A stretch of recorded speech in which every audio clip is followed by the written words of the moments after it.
Euroregione News. InRail SpA inaugura a Udine l'officina treni.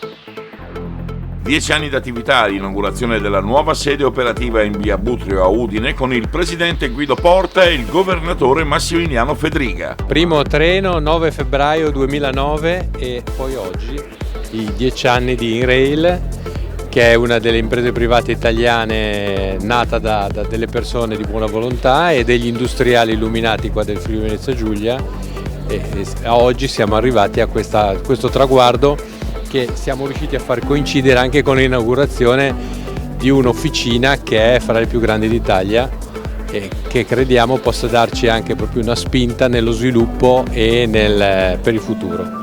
Siamo partiti da poco con 2 locomotive, adesso ne abbiamo una decina di proprietà più tutto 14.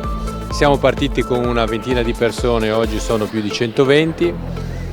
Il tutto è inserito in un gruppo da più di 300 persone e facciamo treni per gli operatori privati italiani, per imprese estere, cercando di dare puntualità, qualità del servizio, efficienza e anche in particolare, come si può dire, un'attenzione al cliente che spesso in questo comparto non c'è stata nel passato.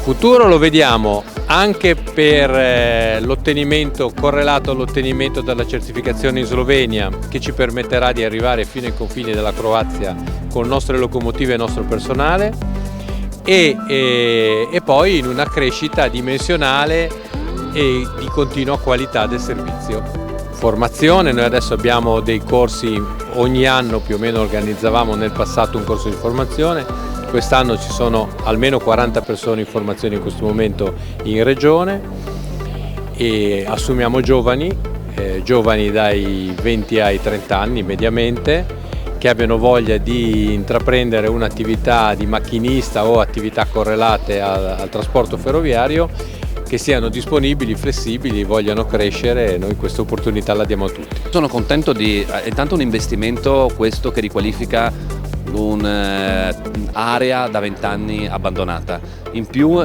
si integra perfettamente con le linee programmatiche della Regione Friuli Venezia Giulia, che sta investendo molto sul potenziamento della logistica e creare questa regione come punto di snodo europeo per tutto il traffico e il passaggio di merci.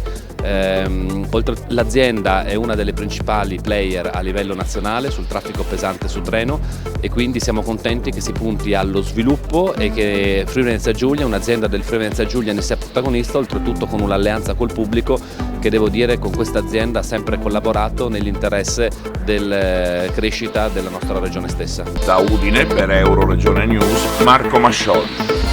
Euroregione News.